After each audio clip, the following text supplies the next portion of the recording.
Welcome back, everybody. We're going to be doing a few more debunking videos here. I've noticed a few of the ones that I saved to do this. One was over an hour and one was an hour. Don't know that we'll do those. If we did, we'd have to do like a part one, part two, or a whole four-part thing just on those videos. If for no other reason than because the limits of this recording medium that I'm using, as I've mentioned many times. But we have a shorter a shorter video from a channel called Big Think, and the title is Freeman Dyson: Climate Change Predictions Are quote unquote absurd. So the only reason I even mentioned those, crap, the word is not in my head at the moment, but you know what I'm talking about, is because if you're trying to look it up, you would, you know, it might be helpful to have an exact, letter for letter, symbol for symbol, knowing what the title actually is. So, so let's go ahead and, like I said, it's not very long. Let's go ahead and get into this one. Well, that's a big subject, of course, and I mean, I don't like the word catastrophe. I don't think there's any catastrophe there, but certainly the climate is changing, and that's important. It's always been changing. There's never been a time when the climate stayed put for any length of time, and so I would say all the evidence we have is that we're having some effect on the climate. It's not clear whether it's good or bad. It's not clear whether it's going to become a catastrophe or not. And so as far as I'm concerned, it's very foolish to do anything spectacular. What we should be doing is dealing with the problems in detail. I mean, the first thing is we should build dikes around New Orleans. And I mean, there are simple, practical things we can do which really would help. And like building dikes around cities which are exposed to hurricanes or tsunamis, and so these kind of practical measures could be enormously helpful. Rise. I mean, we've seen just in the last few months, we've seen two big earthquakes, one in Haiti and one in Chile, and what we've seen is that the earthquake in Chile was much larger, but the damage actually was smaller. And the reason being that Chileans had taken more trouble to build buildings that would resist earthquakes. And I didn't look. So you can it actually helps enormously to strengthen your buildings. Of course, Chile has the advantage of being a richer country to start with, but it's a dramatic proof of what you can do. You can actually take a natural catastrophe and reduce the damage by a factor of 100 or so, just by quite simple measures, just having good building codes. And the same is true of climate, that there are all sorts of things we can do in a practical way. It's not only we don't only have to worry about warming, we also have to worry about cooling, and it could very well be the climate gets colder. Nobody knows. And there are many things we should be doing to prepare for that, and which are not all that expensive. But what I think is absurd, what I disagree with very strongly, is the idea that climate is predictable, that we can do things 100 years in advance, knowing what's going to happen. That's just not the way it is.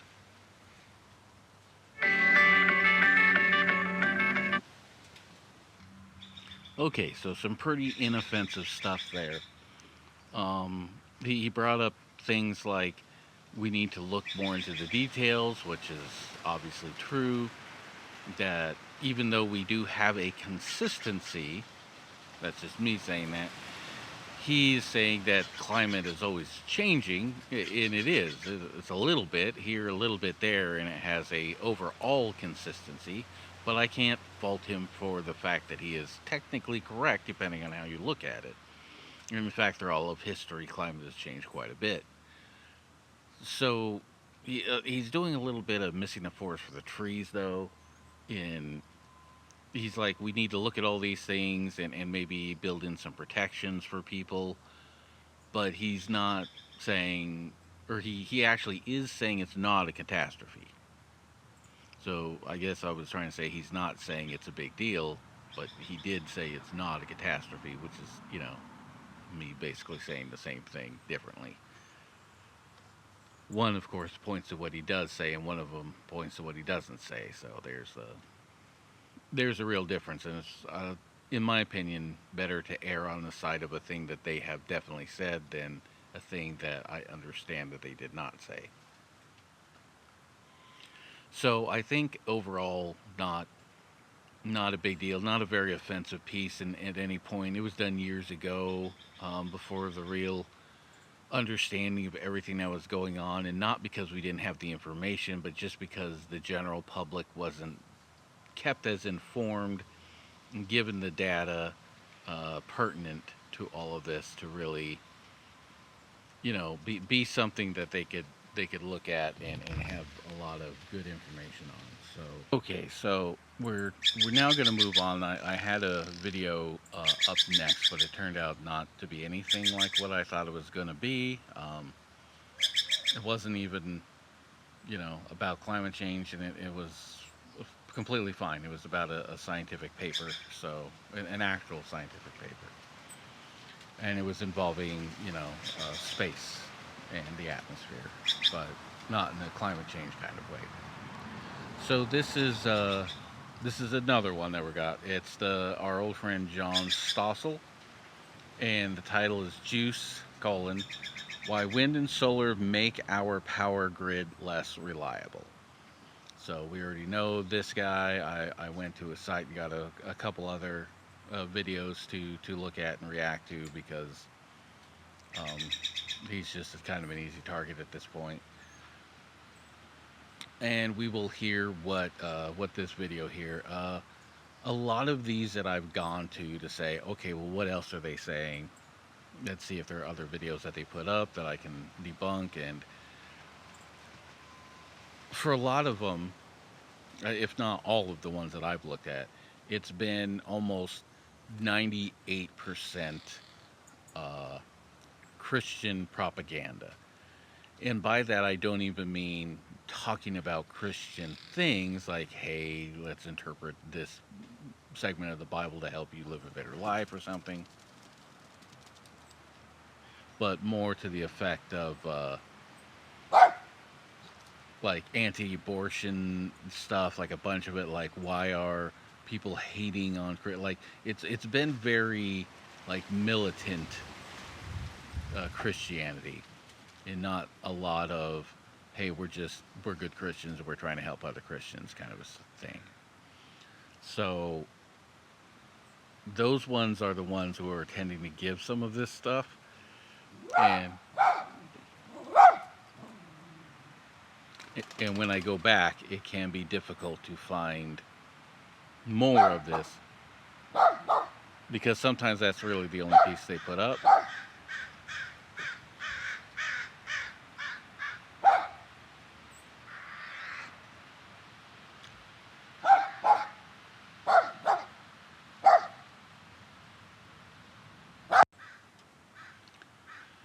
But we're going to go ahead and take a look at this video and see what he has to say on this one.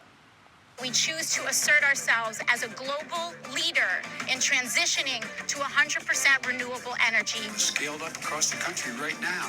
Renewable power is so much So I better, think that first one was instead of increasing pollution, OAC. We get carbon-free power from And the second one sun was Joe and Biden. the wind.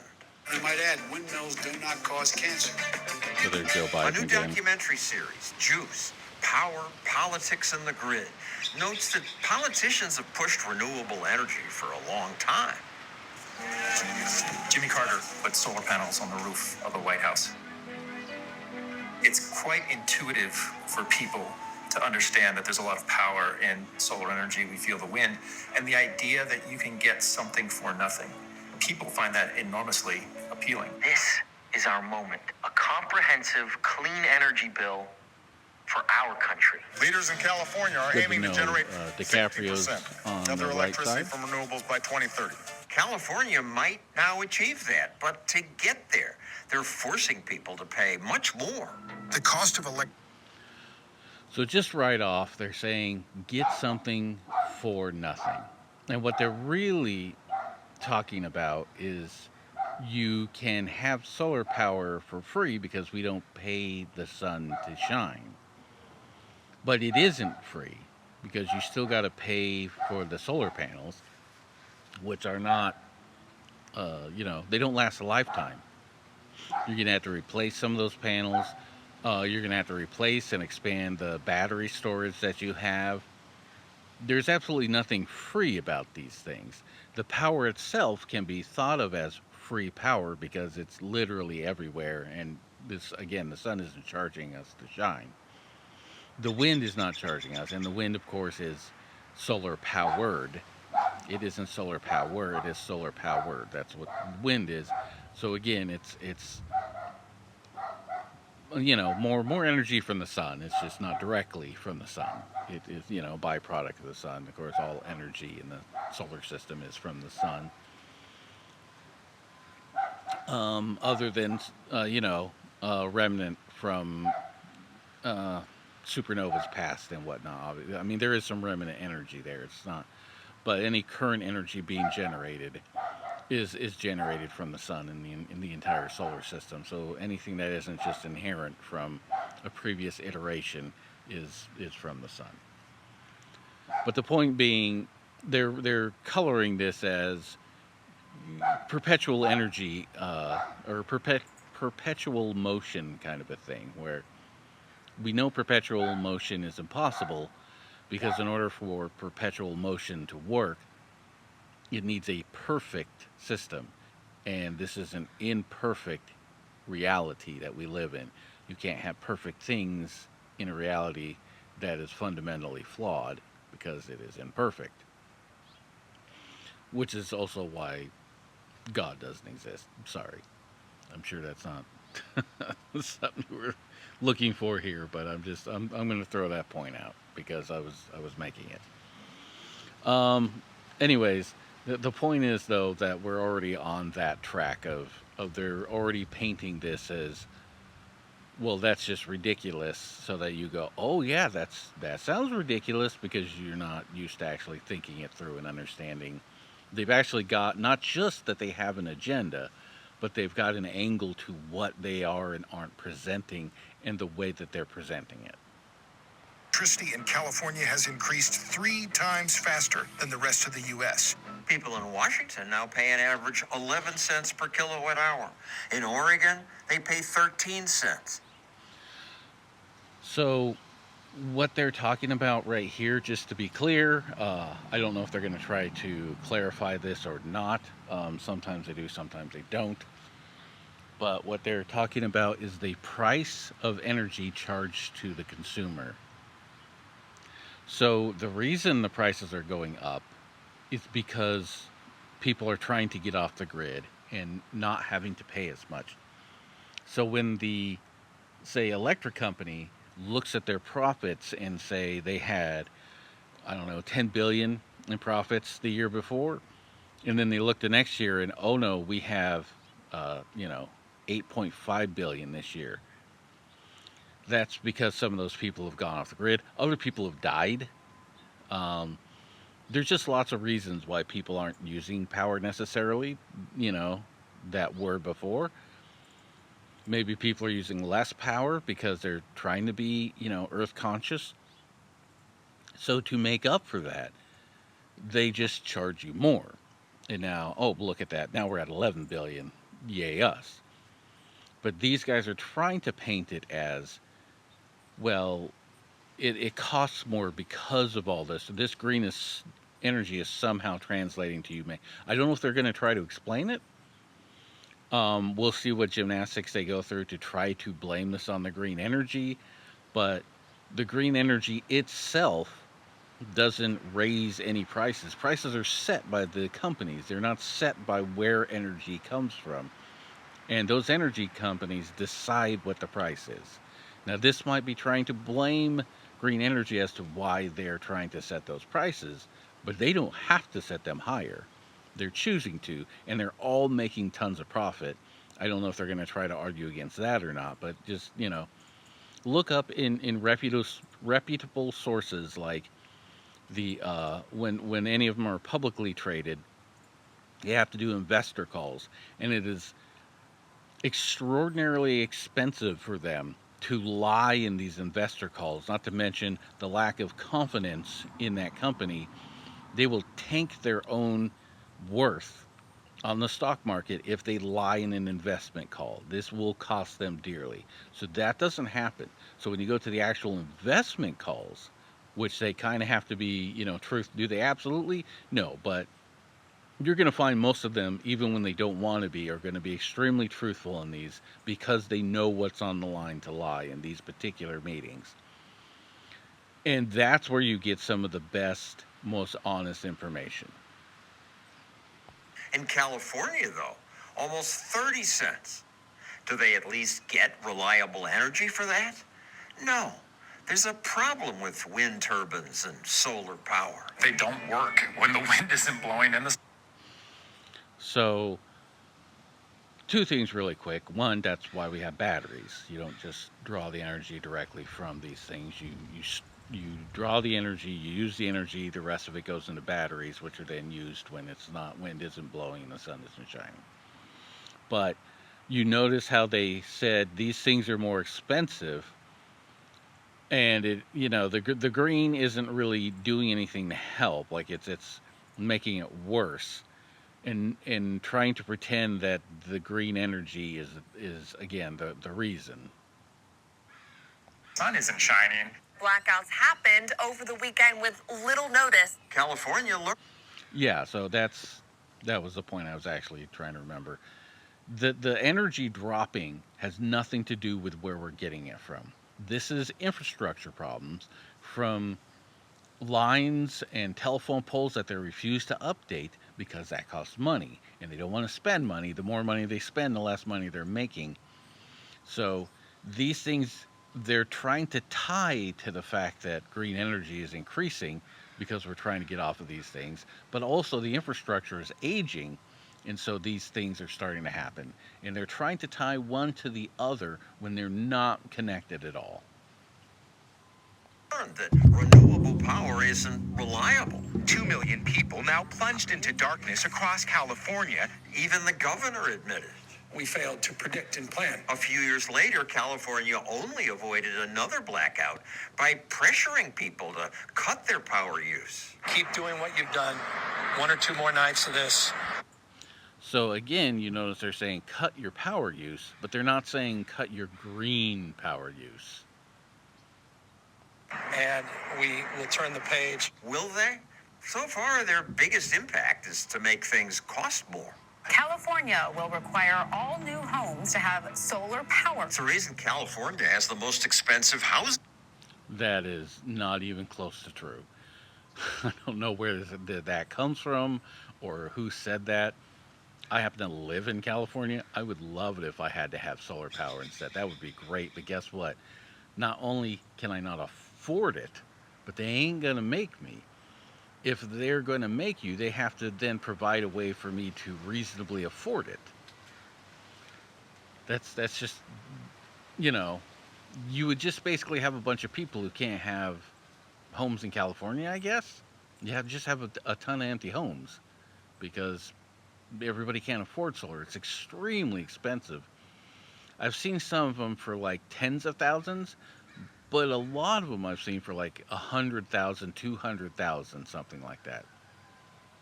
And a lot of times we get these figures because, they're out there, but there are these scams where people install this and they're promised to get money back from government agencies or whatever, and a lot of times it's the people who are selling these solar systems, these solar panel systems, that are telling them how much money they're going to get back. It's not the actual government programs that are quote unquote not paying them that promised any of these. Some of those are just old programs and they just don't run or they're not in that area. These guys are just salesmen who are trying to make money by selling these things and promising that they're going to get these big breaks once they do this and basically get their money back, and that's not happening. So they end up with lawsuits and these people just going bankrupt because they tried to do something good for themselves and the environment. And during these lawsuits, these numbers come out.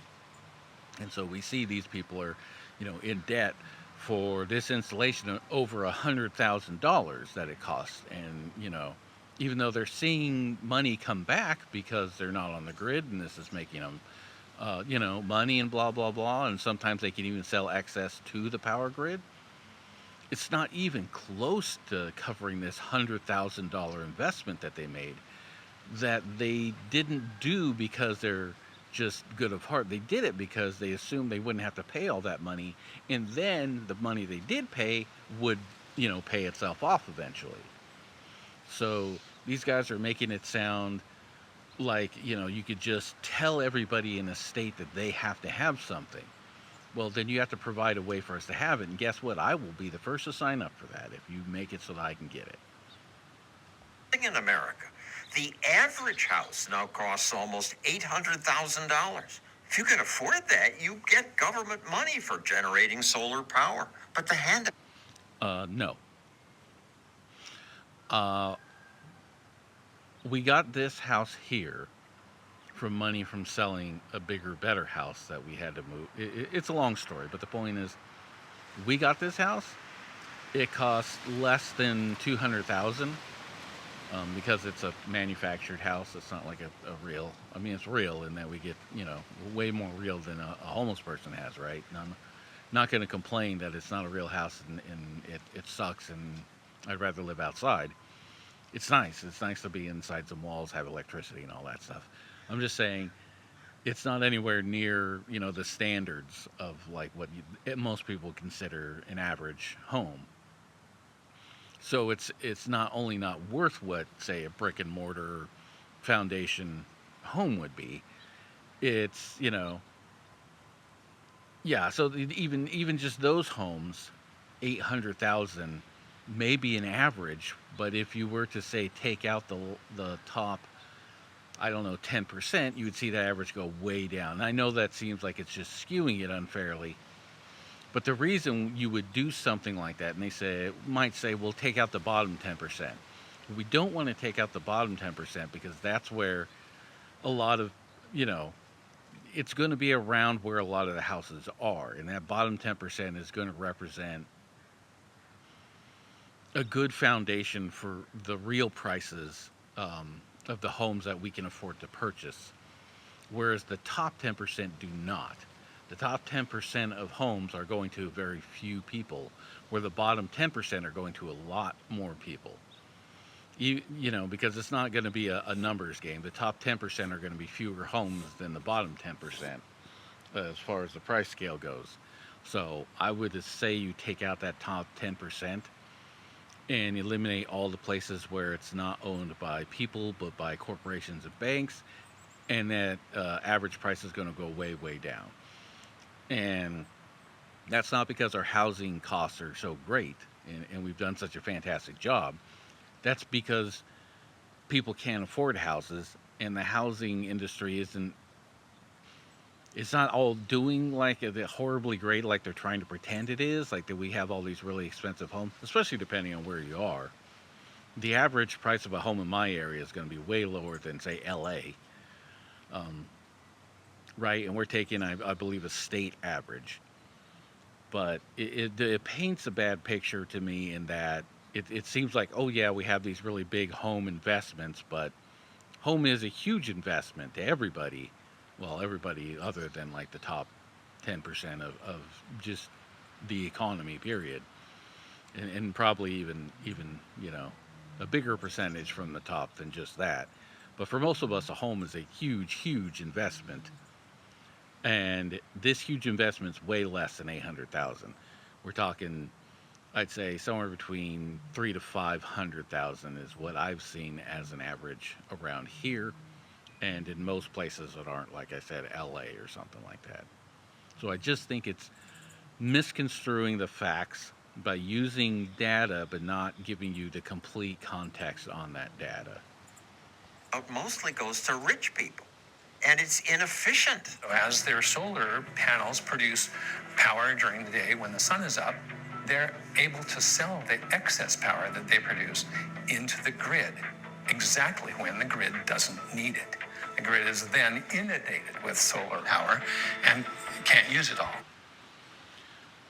That's not true, because most of that power can, again, be stored in batteries and can be sold at any point in which they want to take it, depending on their setup. The other thing is that the power company generates a specific amount of power. Like, it doesn't generate power dependent on how much you want to use of it. It usually just generates a specific amount of power. Again, there's obviously going to be differences depending on what kind of power you're getting, where the station is, what their capacity is. Like, there's a lot of little differences here. It's a complicated thing.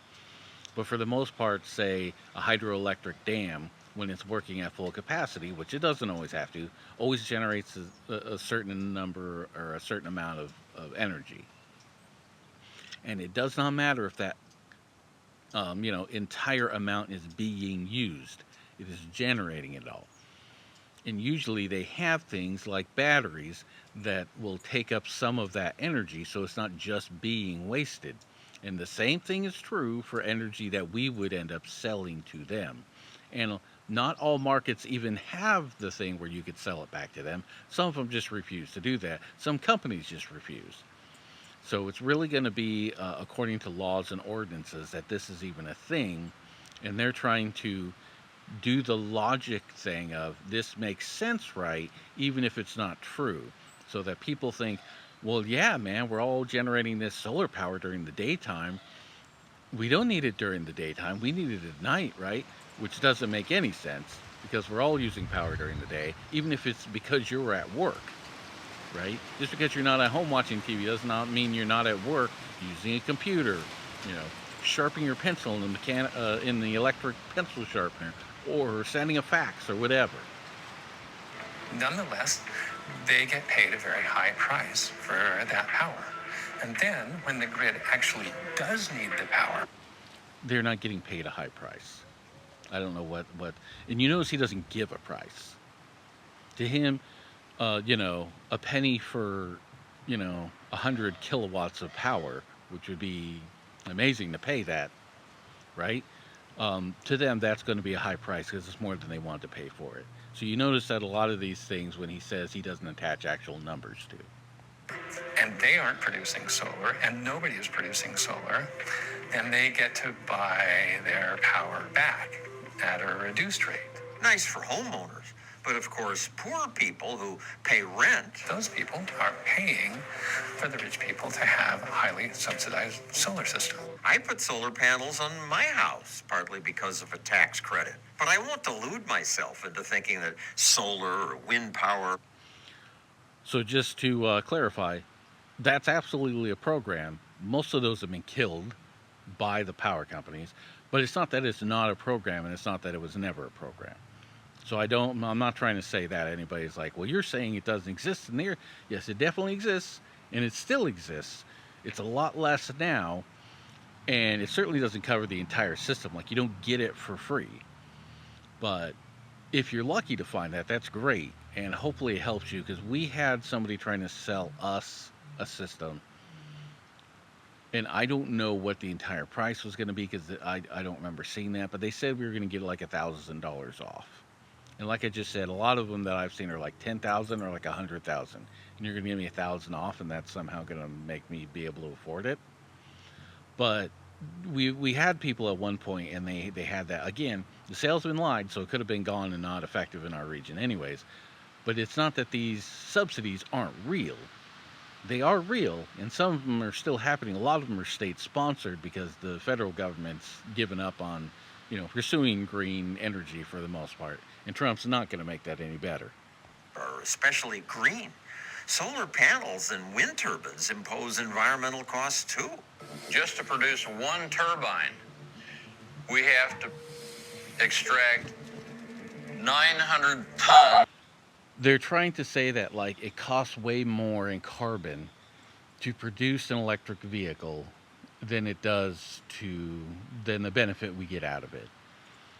But we don't really know those numbers because electric vehicles are still very new, and we can't see into the future. Like, for instance, if you buy a car and it's supposed to last 5 years, but then it lasts 15 years, that wasn't in your predictive model. So we can't account for all of that. So there's a lot of things, a lot of new techniques we can try and find ways to get what we need while destroying the planet less. So even though, yes, it costs us things to make things, these things are usually happening anyways. And what I mean by that is, they were just mentioning, like, what was that? Plastics and concrete and steel. These companies aren't sitting on their thumbs waiting for the the wind turbines to be produced to do anything. They're constantly making steel and concrete and plastic. The difference is, the steel and concrete and plastic that they're already making, they're now going to make some for these guys. And they're going to provide them with some stuff. There may be a few instances where a company wouldn't necessarily be able to make, it might increase their productivity a little bit. Maybe to use a few more resources than they normally would. But in most cases, it's just another contract, and they might just take that contract instead of a different one. Like, when you see a construction crew on your highway, that same construction crew could be the one filling the potholes in your street, but they're not, because they're doing something else. They can't do both at the same time. They're constantly working. So doing the highway doesn't really cost us anything environmentally more than doing, all your neighborhood streets. Because they're still using those supplies, we're still using the manpower, still operating the machines. It's just what they're being used for as opposed to whether we are using it or not. And these guys are arguing this, like, supplies and the energy being put into these things costs us so much more, and it wouldn't otherwise. Like, this is all just 100% only happening because these things are being built and therefore adding to the cost, where really they're kind of just pointing out the flaws in their own systems of how much this crap costs to make and produce anyways. Because whether we're using it for these solar powered things or not, all these things are still being created and made. So they're kind of also shooting themselves in the foot by saying, look how much carbon we burn to make this steel. That's bad, right? Wind turbines, that's bad because of the steel, even if we make steel for other things. It doesn't matter. It's the wind turbines. 5 tons of non-renewable plastic. Then we've got to transport that. Just FYI, like 90% of the plastic we make is non-renewable, probably more. That's just kind of a guesstimate on my part as far as the figures go, but I know we have, like, I can't remember what it is. It's like 8 or 9 of those little recyclable numbers on the plastic, and really all they indicate is the type of plastic used. Even though they all get the recyclable symbol, there's only, like, I think it's just number 1 and number 2. I can't remember. There's only like 2 of those numbers that are even recyclable. And even then, it's like recyclable once, recyclable twice maybe. Maybe you can stretch it to a third time. The polymers that create the plastic start to break down every time you use them and every time they get recycled. They're just not infinitely recyclable. So when he says non-recyclable plastic, he's acting as if most of it is, but the stuff we're using here isn't. So it's extremely misleading. and burn fuel, getting it all carried across the world and put up. And none of these things that go into a turbine are renewable. They're going to eventually wear out. Now, most shut down in just 10 years to do maintenance that gives the energy company. Everything needs maintenance. That's how the universe works. Your car needs maintenance, your body needs maintenance, your house needs maintenance, the roads need maintenance. What's your point? Is your point that maintenance shouldn't have to be a thing? Because it is. And unless you're going to change the rules of physics, then you're just pointing out that these things are part of the natural order in our universe and part of physics as we know it. Because, duh. Another tax credit. The maintenance costs almost as much as a new turbine. But it's worth it to companies because the renewable movement's driven mostly by government handouts. The Biden administration announced That is not incorrect. But most endeavors, scientific and otherwise, are subsidized by much larger entities who have the money to use and allocate for these things. Pharmacies make medications because they get to have, there's name brand versus generic. You're not allowed to make a generic for what I think there's different ones depending on the medication. There's a few factors and there's different time periods. But I think at least one of them's like 7 years. You get to be the only person who makes this medication for 7 years to recover your R&D, your research and development costs, even though it's highly subsidized by the government. Not to mention, they usually make their R&D back in like the first year. They get to have it for like 7 years before a generic can even be made, because that's how they make their money back. It makes it worth it for them to put that in because of how much the money they're going to make off of it.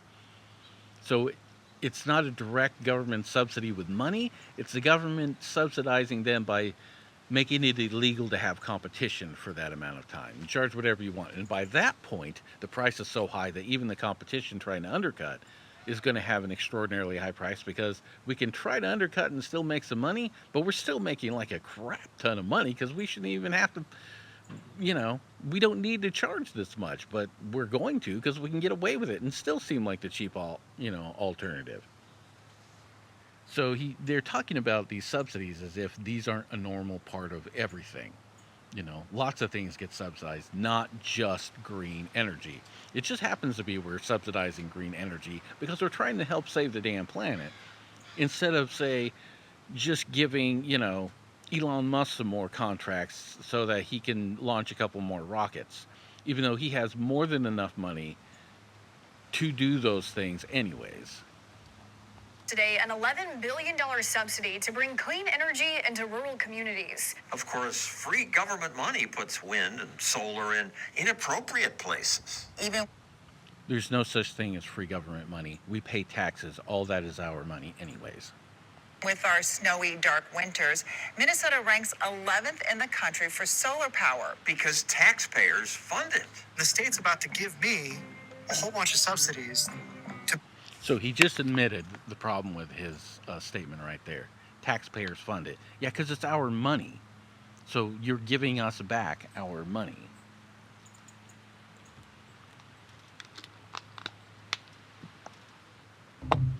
If they're trying to make the point that you might not be happy with how the government spends your taxes, welcome to the club. Just because this is one that some people disagree with doesn't mean anything. There's plenty of ways that they spend money that I do not agree with. They don't ask me. Build wind and solar in Minnesota. To build solar in Minnesota. Scenic, sunny Minnesota. How well do solar panels work in snow? Not well. The Juice series highlights the stupidity of subsidizing energy that just... By the way, whether it snows or not is irrelevant. They showed a bunch of snow-covered solar panels. You just blow the snow off of them. You're supposed to do that anyways because just ambient dust can really degrade the amount of solar energy you could pull in from a solar panel. They're really just sensitive devices, anyways. So, in order to optimize your photovoltaic input, you're going to want to go and dust these things off anyhow. So, the fact that you have to then, just push off the snow is really kind of just part of having a solar panel system. So, they're trying to say, hey, solar panels aren't 100% of the time. And I'll say one more time, they're ignoring the whole battery element of it, which you do not have to have, but I've never heard of a solar power system without one. Feels green. It won't measurably affect climate change. When solar and wind become more efficient, then they'll be cheaper and people... So that's just a lie. He's lying 100%. He doesn't even know what the hell he's talking about. So, and he's going to talk about making them cheaper, and so more people might do them just for the financial benefit. This whole thing is colored around, it's bad for your pocketbook, and don't pay attention to the environment. It's not going to do anything anyway, so we're letting you off the hook of the environmental thing by saying that. So now you can just pay attention to what we want you to, which is your pocketbook, which is just a blatant lie anyways. These are very expensive things, but they can pay off in the long run. And the fact that they're also paying off for the environment makes them twice as valuable. We'll adopt them on our own. Politicians should just stop their destructive meddling. We will eliminate in the state of California the sales of internal combustion engines. You can watch the... So, I mean, yeah, that's something that was said. It's not something that's happening. I wish it was, but it isn't happening right now. We're putting these tariffs on Chinese goods partially to try to stop the influx of their much cheaper and way better electric vehicles. Just, yeah, again, we're going back to the economy thing. And they're talking about government not meddling. Meddling is literally the government's job. Their job is to be there as a centralized source of aid and structure. Structure in the form of laws, in the form of the police, in the form of making sure our houses don't burn down by having an organized fire department. That is the job of government. If they just want anarchy, they should just come out and say it. But they don't. They want the government to continue to give them money. They just don't want the government to give us money for something that they don't believe in, especially because that means the money they're giving us that they aren't giving them. So this is another one from Big Think. The myth of overpopulation. If you go back in human history, I'm sure the silver bullet of many environmental problems was just, there's just too many people. If we had less people, this problem would be solved. So before we start this, I want to because overpopulation is another one of those things where we talk about, but I think it's pretty self-explanatory that more people with the exact same amount of resources is going to make for trouble for the environment. And I know people are thinking, well, more people just grow more food. I know they think all we need is dirt and water, and we have plenty of that, so food comes out. Growing is more complex than that. Growing on scale is even more complex than that. You may be able to grow in your garden just some plants because you have some dirt and water, but I guarantee even that environment is more complex than you're thinking about, even when you don't think about it. So yeah, that's a whole other thing. The point here, the reason I'm kind of prefacing this video is because this is saying that the overpopulation is a myth, but the narrative driven with this is an economic one. Now, it's not that any of the things they say are untrue, but it is an issue that we have caused ourselves through overpopulation, then now they're saying, well, we just need more, overpopulation to solve it. I mean, that's a little bit like an avalanche coming down and somebody being buried in some dirt and rocks and saying, well, the way we solve this is by burying under more dirt and rocks. It helps in the short term, but in the long term, it's just another one of those don't look up catastrophes waiting to happen, right? No, don't look at the catastrophe that's happening. We've got quote unquote solutions, but the fact of the matter is our Earth is already overpopulated. Now, I'm not for any kind of like Thanos level snap your fingers and get rid of half of the population, but we're going to have to go through economic hardship due to the fact that we have allowed this to go overpopulated. And now we're going to have a large senior citizen population that a much smaller workforce is going to have to try to help support. Which means really that they need to help support the family and the people who are now working by letting them make more money so that they can then start helping their dads and their grandpas and everything else like that, so that the family itself can be more self-sustained. Less people will have to be dependent on the government for that money. We'll still have people dependent on it, but it'll be less, and more people will just be able to take control of their own destiny and help their family. So there's definitely ways to do this, ways to get through. There's no way for it not to be kind of painful, but in the long run, the Earth becomes way better for it.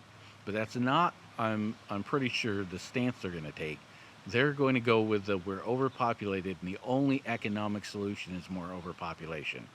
And they'll point to a lot of stats and facts and figures, and they're all going to basically say the same thing.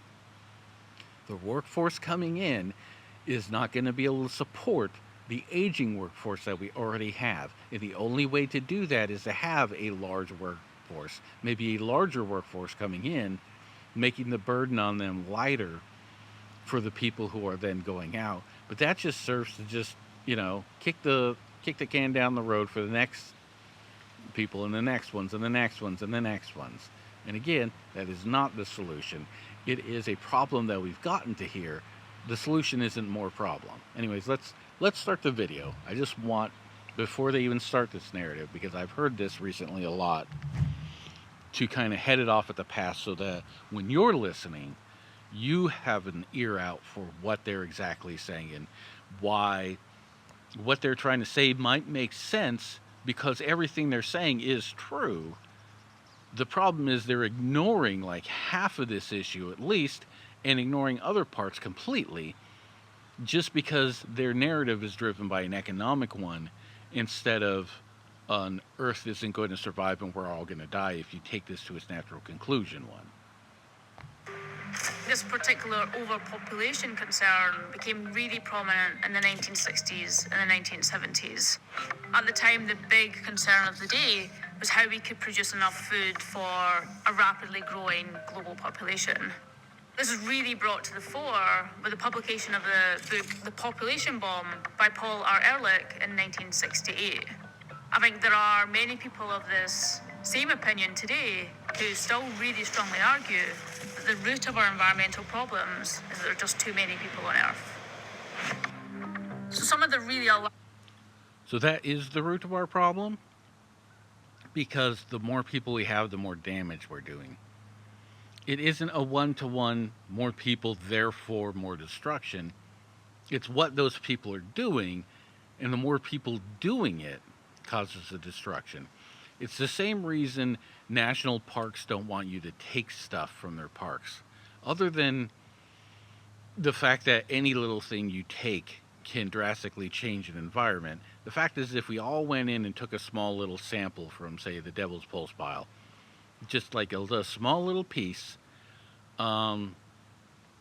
we could decimate that entire area by every single person taking a little piece, instead of, I don't know, the 1,500 rock hounds would even want a chunk of column or basalt, There's probably places to get that aren't necessarily in the national park.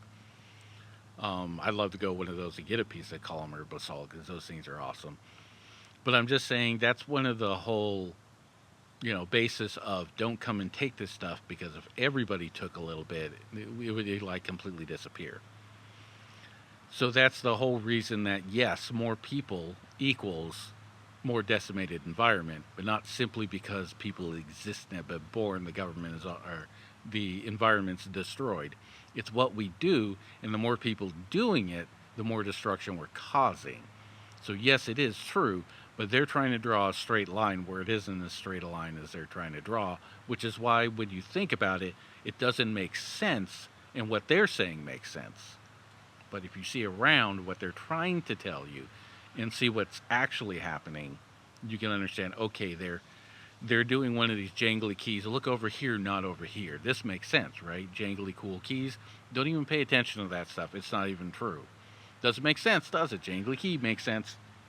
Our main proposals on how to tackle overpopulation are, for example, adding sterilants to the water or food supply, offering responsibility prizes for families that chose not to have children, offering lotteries. So I don't know who would introduce sterilizing agents into water. I'm not saying it's never been proposed. I'm not saying nobody's ever tried it. Probably not here in the United States, but, you know, the fact is that sounds like it's taking away people's choice to do whatever they want. I've never been for that. Of course, it's also a difference between your choice affecting everybody else and your choice affecting you. That's also a consideration to have. You shouldn't be able to make a choice that affects everybody around you and take away their choice by yours. So it can be a tricky tightrope to walk sometimes, to make sure as many people as can have choice. But yeah, that's something they're talking about there. And crap, what was the other one?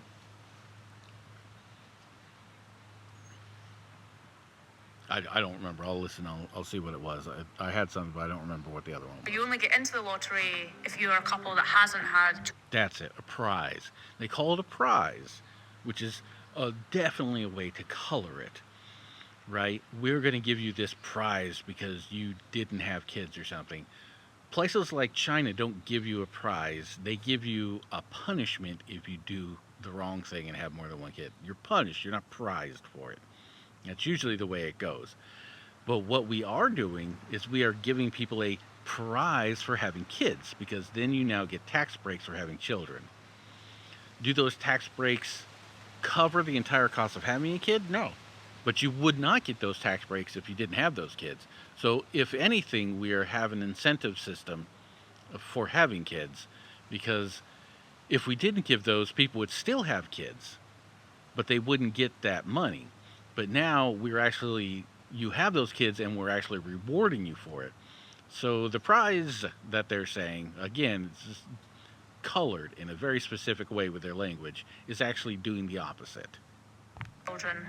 Removing financial support for families of a given size, or some of the most morbid, which is that, and especially for lower income countries, not just this notion of forced or encouraged sterilization, but also the withdrawal of food aid packages. There's often this framing of a triage system where some countries in the world might be redeemable, and maybe we should help those countries to feed themselves. But some countries were past this point. They could. What do you mean maybe we should help them? You know, maybe. I mean, I guess. I mean, kind of, sort of. I mean, should we really, though? Jesus Christ, lady. Seriously. This probably isn't her script. She probably doesn't even believe half this stuff she just hired. I don't actually know. Maybe she believes every word. So I'm trying not to put it on her exactly, but what about people should we just... Is it okay not to feed them? I don't understand that. I don't have any money right now, so I couldn't exactly go out and start feeding the homeless on my own. Lots of people have money, but they don't have enough to feed themselves, let alone other people. You can't just let people and say, well, why aren't you doing it? Because a lot of people can't afford to. It's not just the, well, why don't you do, we don't have to do it if you don't bullcrap. This literally is the point of having governmental systems, large agencies dedicated to something like making sure people are alive people and not dead people. Never be able to feed themselves, and therefore we should withdraw any food aid. I think there was two key things that proponents of the population bomb or this overpopulation argument got wrong. I think the first one is that they underestimated the impact of the demographic transition. I think they assumed that the world population would continue to grow exponentially, and it hasn't. While the global population is still growing, I just want to point out that that's exactly the way the economists believe the economy needs to work as well. So the economists and apparently this population of workforce, which is exactly what she's talking about. She didn't exactly say it, but that's what she's talking about. They both thought everything would just grow by 2% or whatever.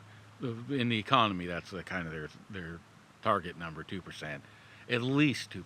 That's not like their max. Annually, period. The end of it, that's just how it works forever. And we're reaching a point where that's not.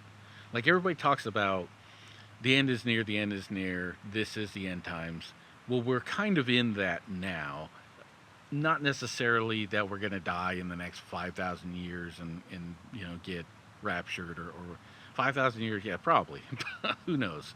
We can make it past it for sure. It's not an impossibility. It's getting more and more difficult, but it's not impossible by any means.